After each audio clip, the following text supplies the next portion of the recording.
Hijo, del Espíritu Santo. El Señor esté con vosotros. Bienvenidos en esta fresquita mañana madrileña que, no sé, creo que es la primera vez en el año y en el invierno que hemos visto la nieve ya, ¿verdad? Por lo menos la hemos visto, no significa que haya cuajado, pero siempre alegra el espíritu. No sé si tanto al que le toca estar atravesando una montaña con nieve hasta medio metro, pero a nosotros nos gusta ver la nieve un momento al menos. Así que es un día, sobre todo de fiesta, es domingo, es el día del Señor, nos reunimos para estar con Él, para darle gracias, para escuchar su mensaje. Hoy vamos a ver en el Evangelio una presentación de Cristo, una presentación clásica. Es Juan Bautista el que la hace, el Cordero de Dios que quita el pecado del mundo. Meditaremos sobre eso. Empezamos pidiendo que quite nuestros pecados. Cordero de Dios, obediente a la voluntad del Padre, Señor, ten piedad. Cordero de Dios que quitas el pecado del mundo, Cristo, ten piedad. Cordero de Dios que nos traes la salvación, Señor, ten piedad. Dios Todopoderoso, tenga misericordia de nosotros, perdone nuestros pecados y nos lleve a la vida eterna. Gloria a Dios en el cielo y en la tierra paz a los hombres que ama el Señor. Por tu inmensa gloria te alabamos, te bendecimos, te adoramos, te glorificamos. Te damos gracias, Señor Dios, Rey Celestial. Dios Padre Todopoderoso, Señor Hijo único Jesucristo, Señor Dios, Cordero de Dios, Hijo del Padre. Tú que quitas el pecado del mundo, ten piedad de nosotros. Tú que quitas el pecado del mundo, atiende nuestras súplicas. Tú que estás sentado a la derecha del Padre, ten piedad de nosotros. Porque solo tú eres santo, solo tú, Señor, solo tú, Altísimo Jesucristo, con el Espíritu Santo, en la gloria de Dios Padre. Amén. Oremos. Dios Todopoderoso, que gobiernas a un tiempo cielo y tierra, escucha paternalmente la oración de tu pueblo y haz que los días de nuestra vida se fundamenten en tu paz. Por Jesucristo nuestro Señor.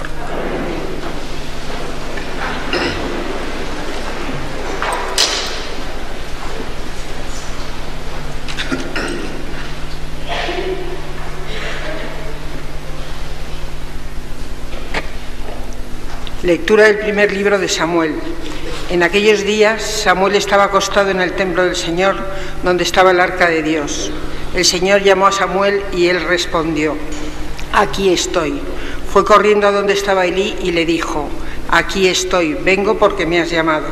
Respondió Elí: No te he llamado, vuelve a acostarte. Samuel volvió a acostarse. Volvió a llamar el Señor a Samuel, él se levantó y fue a donde estaba Elí y le dijo: Aquí estoy, vengo porque me has llamado.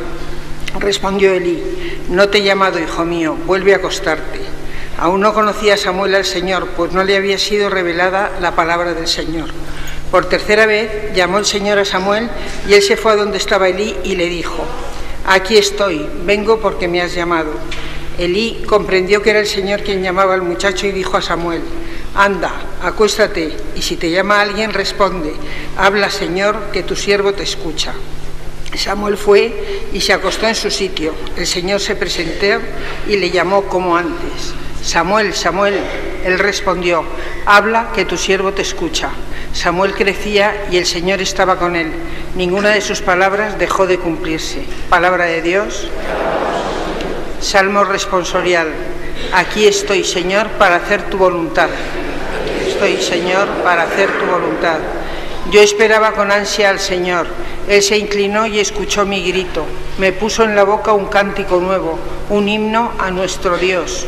Aquí estoy para hacer tu voluntad.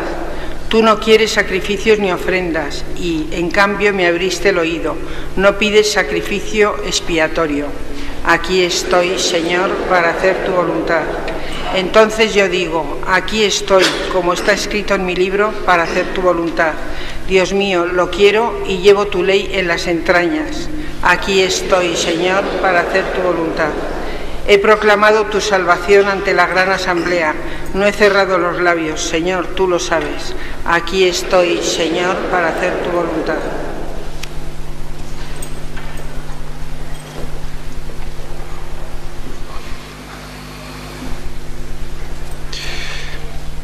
Lectura de la primera carta del apóstol San Pablo a los Corintios. Hermanos, el cuerpo no es para la fornicación, sino para el Señor, y el Señor para el cuerpo.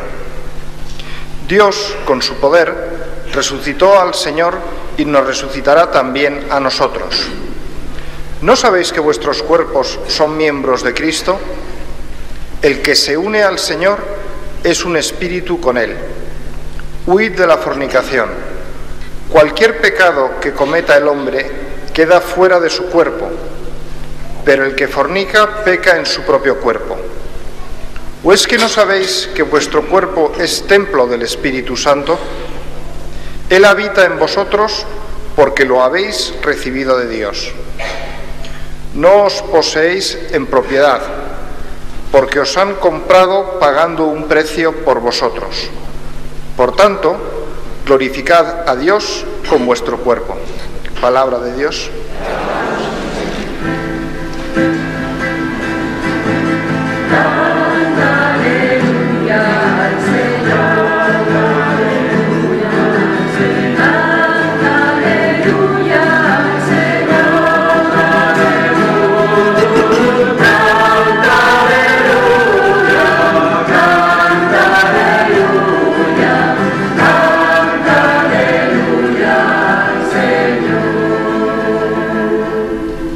El Señor esté con vosotros.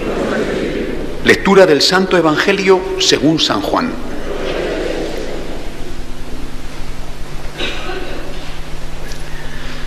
En aquel tiempo estaba Juan con dos de sus discípulos, y fijándose en Jesús que pasaba, dice: Este es el Cordero de Dios. Los dos discípulos oyeron sus palabras y siguieron a Jesús. Jesús se volvió y al ver que lo seguían, les pregunta: ¿qué buscáis? Ellos le contestaron: Rabí, que significa maestro, ¿dónde vives? Él les dijo: venid y lo veréis. Entonces fueron, vieron dónde vivía y se quedaron con él aquel día. Serían las 4 de la tarde. Andrés, hermano de Simón Pedro, era uno de los dos que oyeron a Juan y siguieron a Jesús. Encuentra primero a su hermano Simón y le dice: hemos encontrado al Mesías, que significa Cristo. Y lo llevó a Jesús. Jesús se le quedó mirando y le dijo: tú eres Simón, el hijo de Juan, tú te llamarás Cefas, que se traduce Pedro. Palabra del Señor. Como os decía, tenemos primero una definición de Cristo, dada por Juan Bautista y recogida. Lo cuenta el evangelista Juan, como acabo de leer, lo cuentan también los evangelistas sinópticos, Mateo, Marcos y Lucas. Los sinópticos añaden a esta frase una segunda: este es el Cordero de Dios que quita el pecado del mundo. Seguramente Juan, que era testigo, lo daba por supuesto, no creyó necesario, pero era evidente lo que significaba en aquella cultura el Cordero de Dios. Era el Cordero que se ofrecía en el templo en remisión como sacrificio por los pecados. Por tanto, en sí estaba implícito.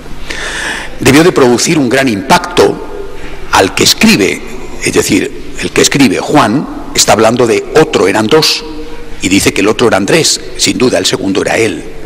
¿Por qué sabemos que él produjo un gran impacto? Porque muchos años después, no sabemos exactamente cuándo se escribe el Evangelio de Juan, en torno al año 80, año 90, es decir, Juan tendría fácilmente, cuando escribe el Evangelio, en torno a 70 años, fácil, que ya para entonces era una gran edad.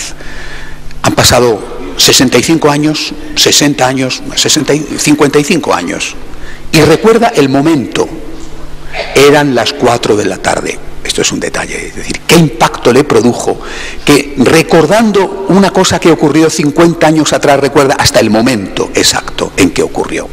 Se encuentra con Jesús, se encuentran Andrés y él con Jesús. Primera cosa, ¿quién es este Jesús? ¿Cómo le presenta el Bautista? A veces, cuando una cosa ha sido tan repetida, no nos damos cuenta de la novedad que implica. Por ejemplo, el Bautista podía haber dicho, y hubiera sido verdad: ahí está el que quita el hambre en el mundo. Una cosa maravillosa, quitar el hambre en el mundo, ¿eh? Ahí está el que cura las enfermedades. Una cosa extraordinaria, curar las enfermedades, ¿eh? O sea, no son... Y esto es verdad, ¿eh? Curó enfermedades Mira, la multiplicación de los panes quitó el hambre. Pero no dice esto. Le presentan su etiqueta, que ya la había anunciado el ángel cuando se presenta a la Virgen, y se llamará Jesús.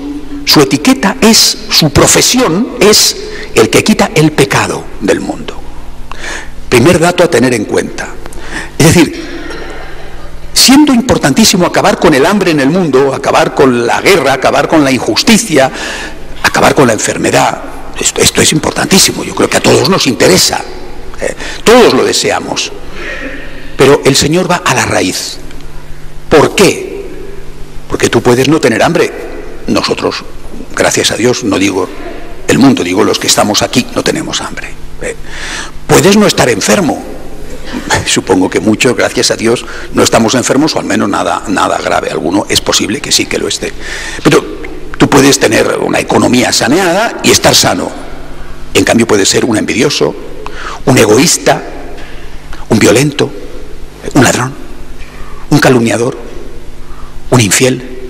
Es decir, cuando contemplamos como se ha hecho durante muchísimos años en las últimas décadas la labor de Cristo y por lo tanto de la Iglesia como una labor exclusivamente social, la Iglesia tiene como objetivo acabar con el hambre en el mundo.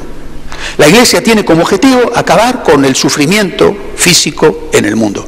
Oye, que esto es extraordinario, no lo minimizo porque es extraordinario. Y además hay que hacerlo y forma parte de nuestra tarea. Pero esto no es lo esencial, porque el Señor no vino a poner una panadería gratuita.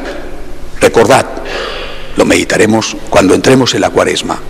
Una de las 3 tentaciones de Cristo en el desierto fue precisamente esta, cuando el demonio le dice: si eres el Hijo de Dios, haz que estas piedras se conviertan en panes. O sea, acaba con el hambre en el mundo. Lógicamente el pan y otra cosa, ¿no? Pero era un símbolo. Acaba con el hambre en el mundo. Y el Señor le contesta: yo no he venido a esto, Y le dice, siempre hay que entender el lenguaje en que se habla, le dice: no solo de pan vive el hombre.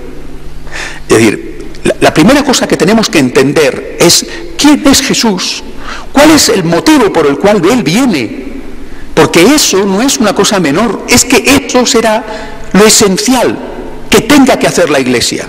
Si la Iglesia no evangeliza, que significa ayudarnos a todos nosotros a acabar con el pecado en nosotros, en la familia y en la sociedad, siempre os hablo de estos 3 círculos del ser humano: alma, familia, mundo.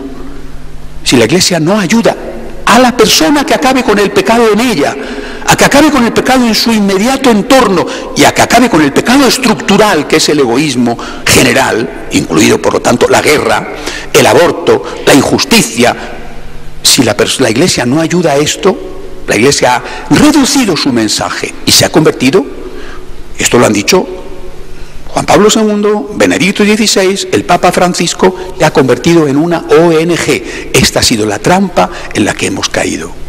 Uno de los motivos por los cuales muchos en Latinoamérica se van a las sectas es porque en las sectas les hablan más de Dios que en la Iglesia Católica.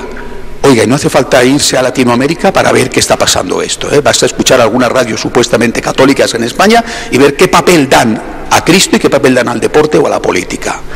La Iglesia que no evangeliza es una Iglesia que no está cumpliendo la tarea para la cual ha sido creada por Jesucristo: quitar el pecado del mundo, que incluye, no excluye, incluye acabar con el hambre, procurar la paz, curar en la medida en que puedes, lógicamente, al enfermo. Lo incluye, es un elemento esencial. Por eso tenemos a Cáritas, por eso la Iglesia tiene hospitales, tiene asilos, tiene colegios. Pero en los hospitales, en los asilos y en los colegios, además de dar de comer o dar una medicina y dar la sanidad mejor que se puede, porque oye, que no puedes curar todas las enfermedades, pues además de eso, y en primer lugar tienes que evangelizar. Primera lección: ¿cómo hace Cristo esto? El Cordero de Dios que quita el pecado del mundo. ¿Cómo quita el pecado del mundo? Viene en la primera parte de la frase, la que destaca Juan: el Cordero de Dios. Es decir, Él no va a quitar el pecado del mundo. Hablemos ahora de individuo a individuo. No va a quitar tu pecado, la familia, la sociedad, pero empecemos por el tuyo. Él no quita tu pecado con un golpe de varita mágica tipo Harry Potter. Él no viene y dice, oye, que sería muy cómodo, tú llegas y dices, soy un iracundo, por ejemplo, o soy un comilón, o soy un egoísta en mi casa. Llegas, pides, ¡ping!, te toca con la varita y sales de aquí hecho un manso, o sales de aquí hecho un generoso, sales de aquí... Esto no sucede, no es así. Habrá algún caso, oye, que también lo he sabido, de una persona que de repente por una gracia extraordinaria le han dado la vuelta como un calcetín. A la mayoría esto no nos pasa. ¿Qué hace Cristo para quitar el pecado? Tu pecado, mi pecado. Dar la vida por ti, el Cordero de Dios. Dar la vida por ti. Es una metodología impensable. Es decir, lo que el Señor va a hacer es amarte. Decirte, tú, egoísta, tú, iracundo, tú, corrupto, tú, ladrón, tú, mentiroso, tú, infiel, tú, ser humano. Es decir, ser humano normal, no eres lo peor de lo peor y no eres un ángel. Tú, ser humano, a ti te digo, te quiero. Y te quiero tanto que doy la vida por ti. Mírame en la cruz, mira mi sangre derramada. Solo cuando esto se produce como se produjo, murió en la cruz, solo cuando esto se produce tú sientes algo. ¿Qué sientes? ¿Qué siento yo? ¿Qué sentí? ¿Qué siento? Y Dios quiera que siempre lo siga sintiendo así. Siento que alguien me ha querido de una forma que yo no merezco. Y de ahí nace el agradecimiento. Y de ese agradecimiento nace el deseo de la conversión. Este es nuestro camino. Dios se acerca a ti, no al ángel ideal, a ti, ser humano, que eres un ser humano normal, que no tienes el pecado que tiene el otro. Bueno, pero tienes el tuyo. El otro no tiene el tuyo, pero tiene el suyo. A ti, ser humano normal, se acerca a Dios a decirte, te quiero y quiero ayudarte. Y mira cuánto te quiero, que he muerto por ti. Y entonces se produce, yo creo que en todos se produce. En todos nosotros, desde luego, se produce una respuesta, la de la gratitud, la del amor. Y esa respuesta implica deseo de conversión. Señor, quiero que me cures. Y tú puedes hacerlo. Y yo quiero colaborar. No, quiero que me cures y tú puedes hacerlo y yo no hago nada. Toca con tu dedo mágico mi corazón egoísta y transfórmalo en un corazón generoso. Toca con tu dedo mágico mi corazón lujurioso y transfórmalo en un corazón puro. Esto no es así. Él te dice, te amo, y tú le dices, quiero amarte. Y entonces Él te responde, no estás solo, te voy a ayudar, pero tienes que hacer tu parte, tienes que hacer tu esfuerzo. Y si no lo consigues, si en el camino hacia la santidad, en el camino de la conversión caes 1000 veces, 1000 veces voy a estar a tu lado dándote la mano para que te levantes. Y 1.000.000 de veces voy a estar a tu mano dándote la mano para que te levantes. Y si pecas 70 veces 7 al día, 70 veces 7 voy a estar a tu lado dándote la mano para que te levantes. No te rindas, estoy a tu lado. Este es el camino de Jesús.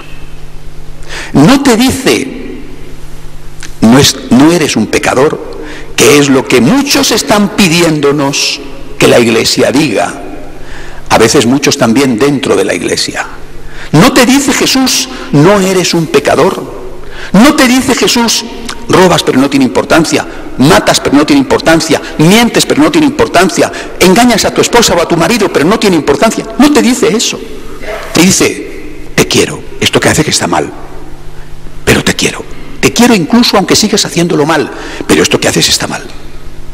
Y eres tú el que dices, Señor, necesito tu ayuda para dejar de hacer el mal. Creo en ti, creo en tu fuerza, no en las mías, no las tengo. No es suficiente mi fuerza para poder ser santo. No las tengo, creo en tu fuerza.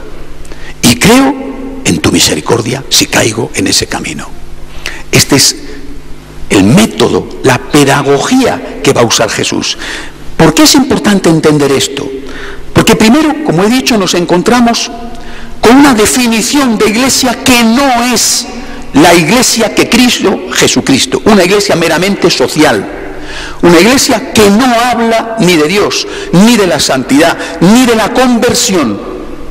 Esta no es la iglesia de Jesucristo, ¿eh? Esto es ese sucedáneo que tendrá buena intención, en el que lo ha proclamado durante todas estas décadas, pero que no es la iglesia de Jesucristo. La iglesia de Jesucristo viene a decirte: amigo, tienes un problema y tienes que salir de ese problema por tu bien, por el bien de los que viven contigo también, pero por tu bien. Tienes que dejar de ser un egoísta, tienes que dejar de ser un infiel, tienes que dejar de ser un corrupto, por tu bien. Esa es la iglesia de Jesucristo, la que viene a quitar el pecado del mundo, no la que viene a decirte: no tienes pecados, que no pasa nada. Estas dos cosas son las que hay que entender.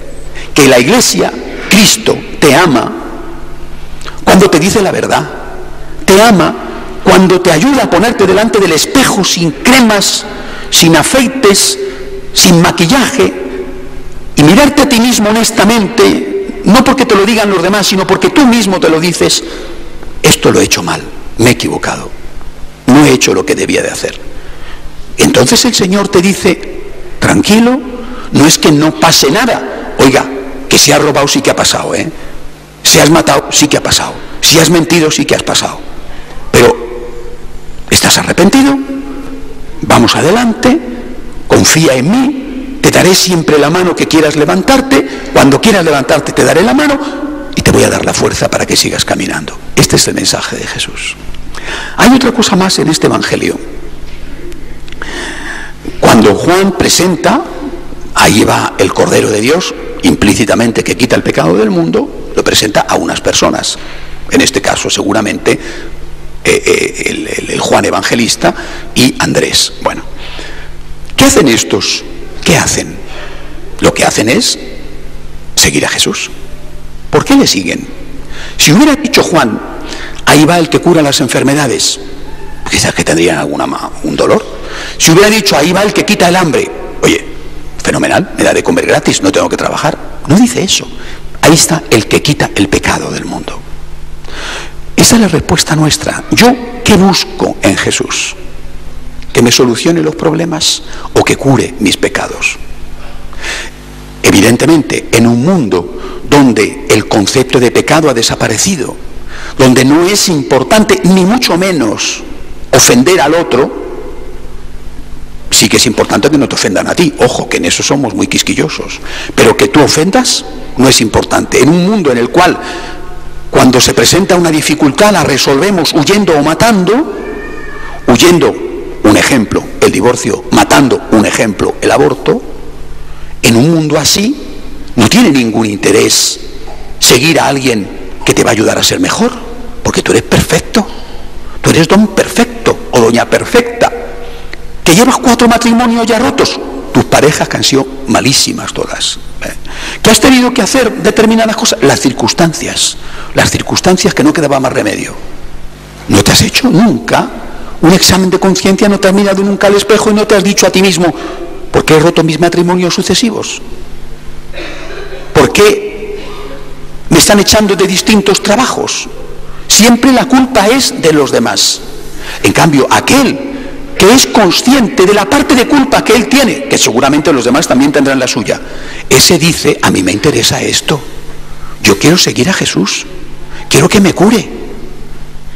Yo no tengo fuerzas para curarme a mí mismo, yo quiero seguir a alguien que me cure, necesito a alguien que me ayude. ¿Cuáles son tus miserias? Yo sé bastante bien cuáles son las mías.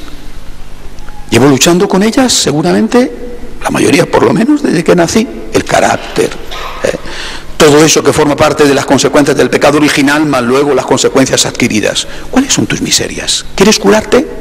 ¿Tienes curación? Esto es lo que el Señor dice. ¿Tienes arreglo? Lo tienes. ¿Te parece que has caído 500 veces con el mismo pecado? Da igual, levántate, tienes arreglo, sigue luchando. El que sigue luchando termina por vencer. Tienes arreglo, pero tienes que querer curarte. Si tú no reconoces tus heridas, no te podrás curar. Si no acudes al médico, ¿cómo te va a curar el médico?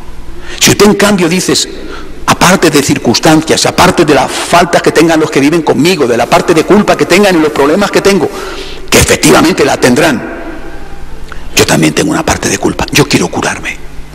Y esto interesa a todos. Pasado mañana voy a Roma, vamos a debatir esta semana en el Vaticano con los líderes de los principales movimientos de espiritualidad el tema de la familia. Una de las aportaciones que he hecho por escrito es esta. Lo que la Iglesia propone interesa al casado. Ustedes, la mayoría de ustedes, al casado que está con su esposa, que está con su marido, que llevan 30 años casados, o 20 o 5 o un mes.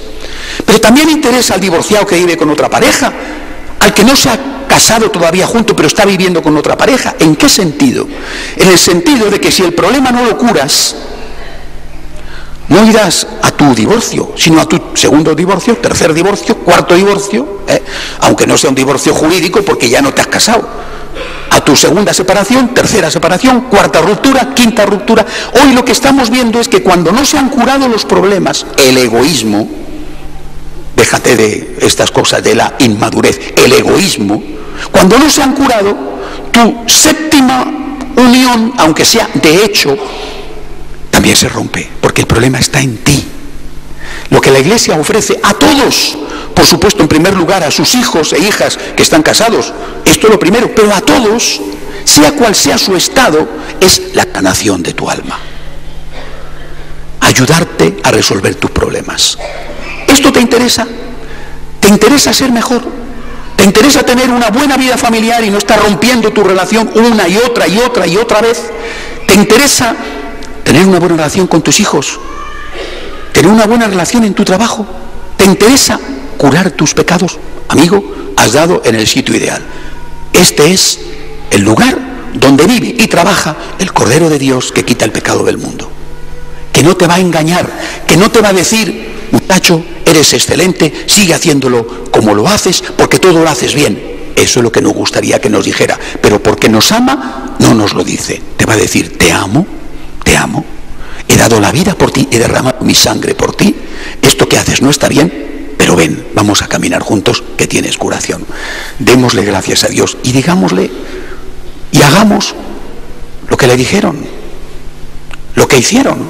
Juan, Andrés, después más tarde, Santiago, Pedro, Maestro, ¿dónde vives?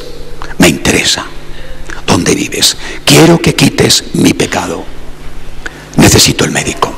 ¿Dónde vives? Dime qué hay que hacer porque yo voy a seguirte. Que así sea.